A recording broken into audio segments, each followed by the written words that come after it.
Wesselman Woods has some very exciting additions coming to its park and wetlands, an upcoming playscape, a wetlands nature center, and recently formed Evansville Forest Alliance. Learn more about it next on Newsmakers.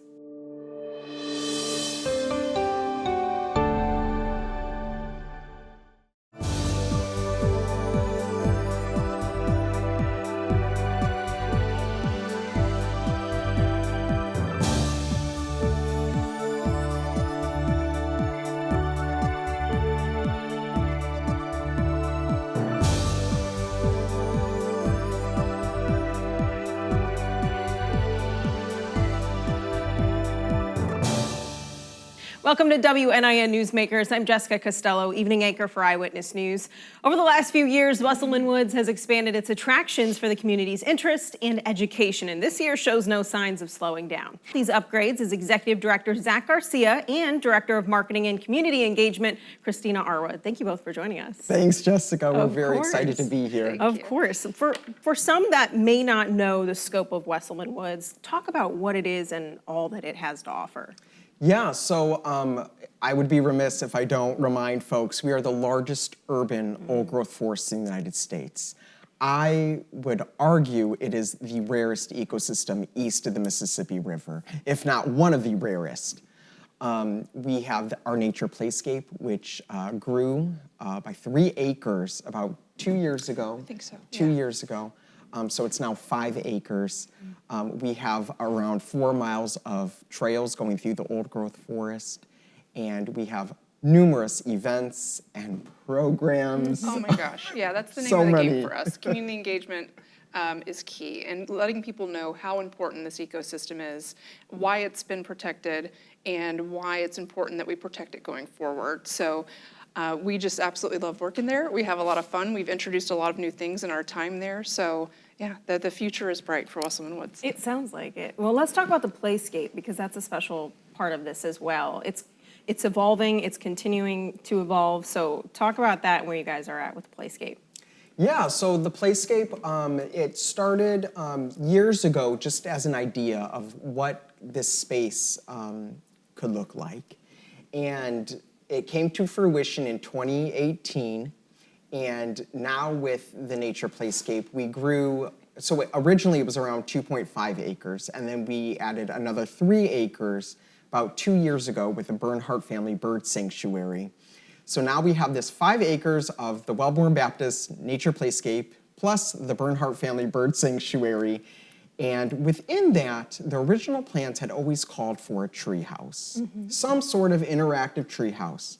And, you know, some folks lit a fire under us and said, let's get this tree house going.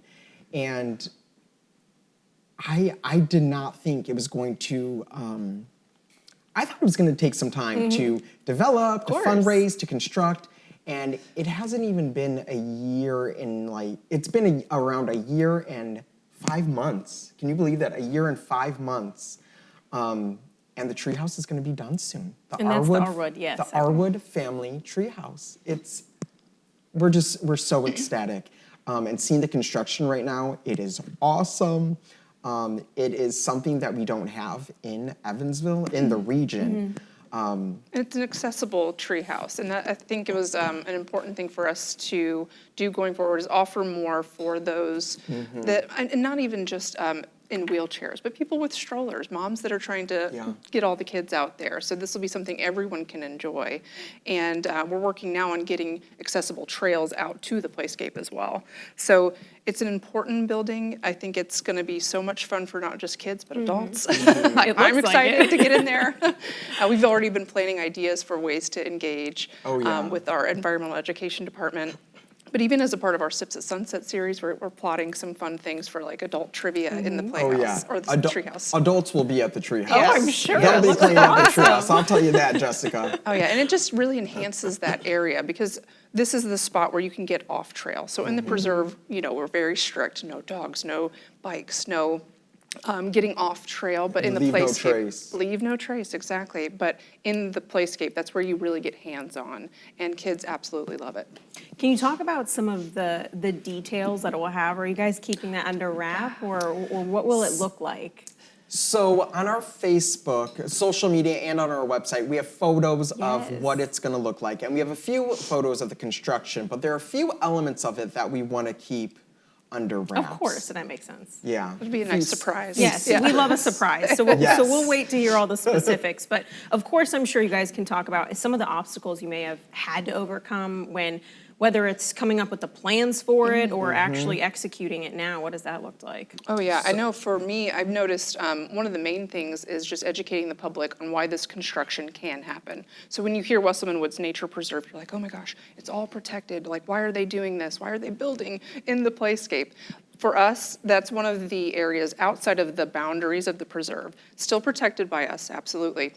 But we can build here because it's new growth. And a lot of invasives grow up in that area too. So when people see us taking down trees or taking down brush, it's not that it's harming the ecological system, it's actually helping. Exactly, yeah.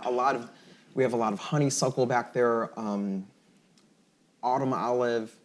There's so many invasives back there because so where the nature playscape is, that used to be farm field for the state hospital grounds. That's where they would farm and grow food for the patients.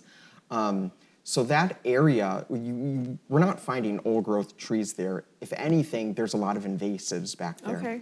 So developing the Arwood family tree house, what our contractors were taking out were invasive species, a lot of invasive species, especially honeysuckle that would get up into the canopy of trees. And honeysuckle will suffocate trees. And when they do that, you then have pieces of these trees that might be native falling down and create a hazard. So we are very particular and very strategic on where this treehouse was going to be, because where we were going to put it, we were not thinking of just like, oh, where's the perfect location, but where is the best ecological location for this to ensure that there's still ecological integrity in the nature playscape, but also have it aesthetically pleasing and safe. So it sounds like there might be some maybe concerns, whether that's on social media. You know, people without all of the information might get concerns. They form their own opinions and whatnot. So it sounds like though the treehouse might be actually helping. Oh yeah, in a way. The same way that the Bernhardt family, Same bird thought. sanctuary. Exactly. I know we're on the same. We're on the same wavelength all the time. Because we had similar concerns, and people are like, well, where are these big trunks coming from? Oh my gosh, they're cutting down all the trees. And in that instance, it was that this was right after a storm. A tree company donated these trees, these stumps that kids absolutely love to climb on.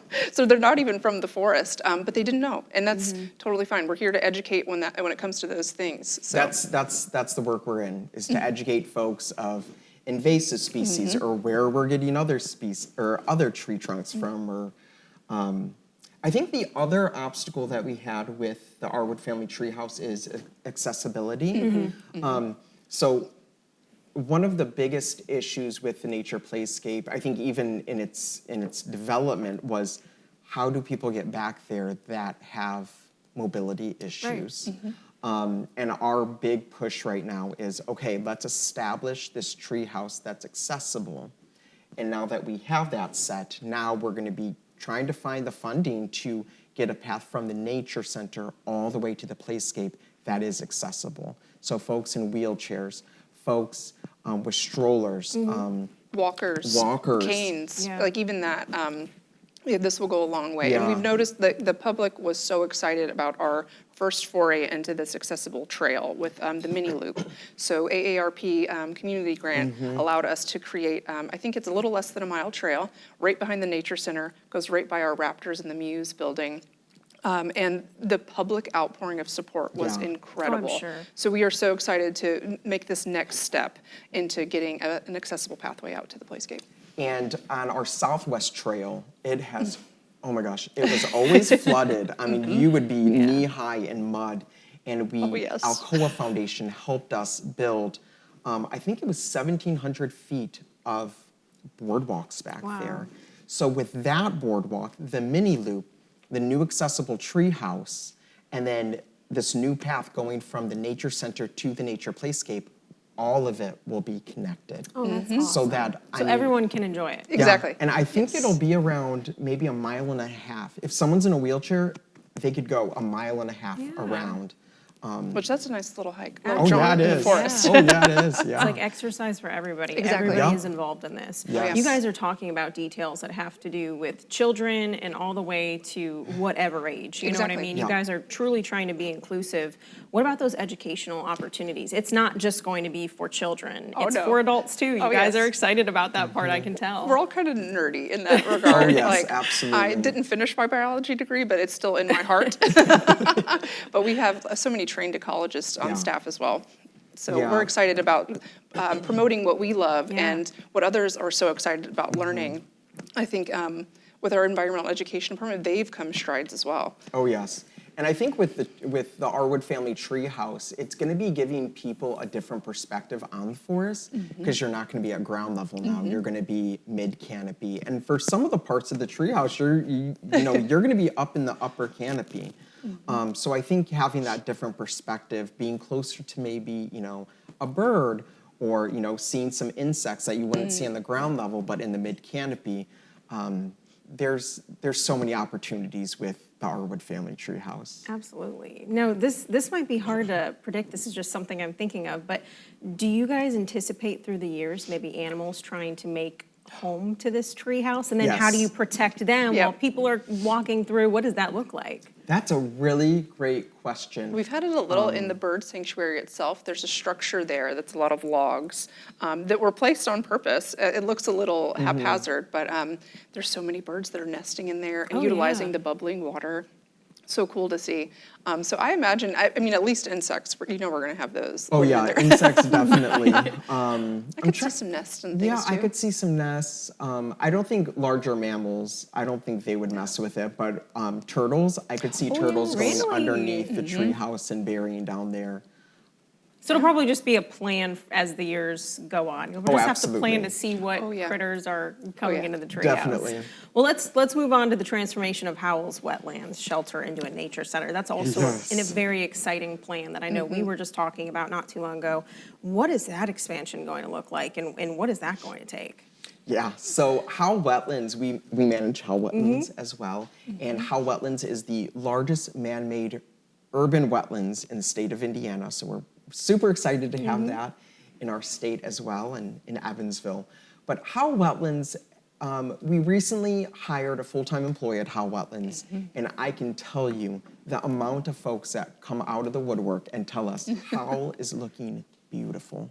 It's never awesome. looked like that before. Oh, and the safety too. They've safety noticed like there's been a aspect as whole well. change in the vibe over there. And we're thrilled to hear it because, it was always something kind of on the wayside. We focused so heavily on the management of Wesselman Woods. So we took it upon ourselves to like really focus on Howell Wetlands in the coming years. Yeah, so this nature center, so we have our Howell Wetlands shelter over there, our conservation station. And what we'll be doing is we'll be adding just a little bit to the front of it to create kind of an exhibit area. And then the actual shelter piece of it, we're going to enclose that Okay. and have that for a smaller venue space for folks that want to rent it out for school programs. So that's what we're anticipating for Howell Wetlands. So we already have one full-time employee over at Howell, Awesome. and with this development, we're looking at hiring one more in Great. the near future to kind of spearhead the a directorship of Howell Wetlands. Absolutely. Now, is there a concrete timeline for a project like that, or what does that look Fundraising has like? just begun. Okay, We do all right. have one funder already, but it's going to be a little bit of a process It's to gonna get take that. some time, Because we also yeah. have lots of really great upcoming opportunities at Wesselman Woods. The Evansville Forest Alliance is one of them. So we had a huge grant from the state, and Zach can speak more to what that entails. That would be perfect, because that is my next question. Evansville Forest Alliance, Yes. I'm Yes. sure there are a lot of people that might not even know what that is. Sure. So what is it? Yeah. What does it take to be a part of it? Who's involved? Give me all the details. Yes. So the Urban Forest Alliance, this was a dream about a year and a half ago, and we applied for a big federal grant through Inflation Reduction Act funds, and we didn't get it, but some of those funds came to the state. They came to Department of Natural Resources, so we applied for a grant. We were awarded that grant from the state, for around $250,000 to strategically plant trees in Evansville in historically underrepresented communities. So instead of reinventing the wheel, our first thought was, what are some community organizations already working in historically underrepresented communities? And Community One was top of the mind. So we've been working closely with Community One to work in TP Park to plant trees in public and private spaces. So that's what Evansville Forest Alliance is in a nutshell.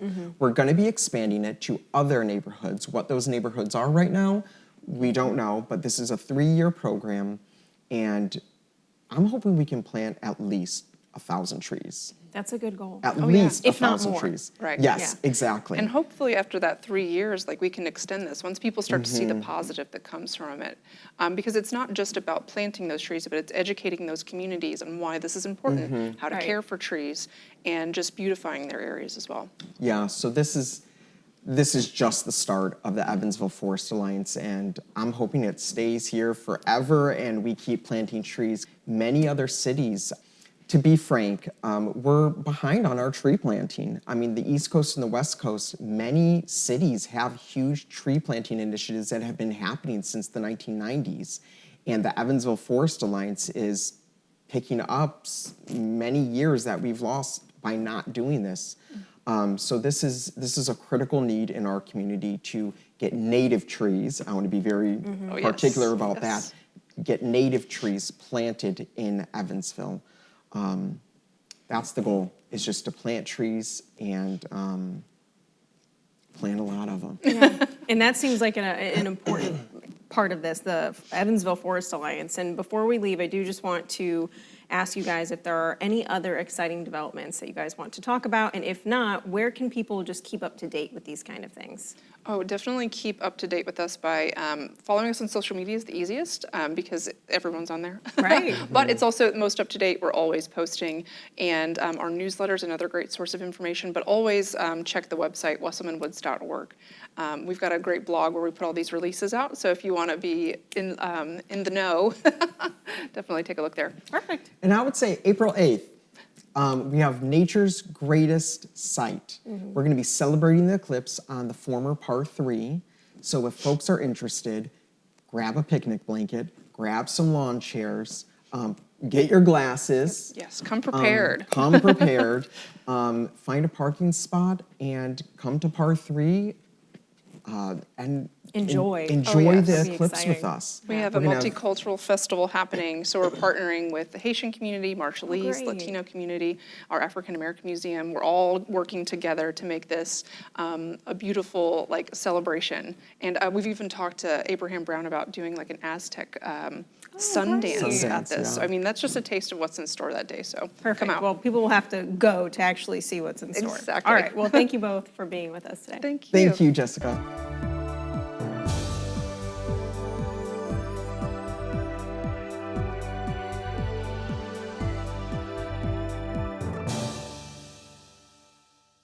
Welcome to a special WNIN Newsmakers segment that highlights local businesses.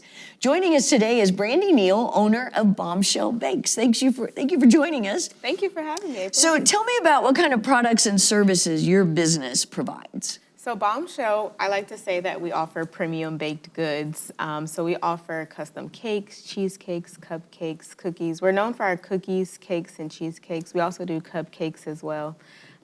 So yeah, I like to say that we introduce people to the sweeter part of life with our goods. Oh, I like that. Well, how long have you been in business and how did you get started? So I started Bombshell in 2018 while I was working on my PhD at University of Illinois. And it was kind of a mishappenstance, I would say. One of my friends from college asked about a cake, and so he worked at a barbershop at that time, and so I dropped the cake off to him at work, and the owner of the barbershop asked, do I do this for a business? Do I bake for other people? I'm like, I do now. So I can. Absolutely. So it kind of just started flourishing from there. I went home to experiment in the kitchen with my own recipes and things of that nature. So things I bake, I'm creating my own recipes around them all. And so I just got into, baking and creating a business full time out of it. So prior to the barbershop incident, though, were you baking all the time? Is it something you did as a kid? I mean, Yeah, so I used to feed folks all the time. So I like to tell people that I was cooking before I was baking. But I also baked with my aunts and grandmas in the kitchen. And I just always wanted to be in the kitchen, whether it was cooking or baking. I remember one time my brother told me that he found this notebook that we created. And I don't recall this at all, but within that notebook, it was our restaurant name, food that we were going to offer, prices, and all of the things. So apparently it's kind of been in the universe for a while. And it's always been in me, so yeah. well, were you creating your own recipes? Or are these things you took from your mom and aunts, like you were talking about, or both? I mean, Both and. So some of the things that I took from my aunts and grandmas, and then once I really started establishing Bombshell, I just started creating my own recipes from like popular flavors that people want to try. And so I love the trial and error part of the experimenting, getting it right, and getting it wrong, because no one can say that they know my recipe or that, it's mine. So that's the fun part about it. well, what about, how do you see your business growing and expanding in the future? Good question. I get that question a lot. So I'm currently working on trying to establish a food truck or a bakery truck. So that's my next step in how I want to grow my business. And then on there, I will offer some of the similar products that I do, but then also fun things like ice cream cookie sandwiches and things like that we don't necessarily get all the time. So yeah. So currently, you don't have a food truck or anything. How are you selling yourself, yes. selling your product? I'm an e-commerce store, so my website bombshellbakesllc.com, but then I also do like different pop-up shops, farmers markets, things of that nature as well, where people can find me at. But I do a lot of online buying, social media, things of that nature as well. So. And then I think you had mentioned you do catering as well. Yes, and that's one of the things that I'm trying to push more this year and get my business out there more this year in terms of bigger catering orders with businesses and things of that nature.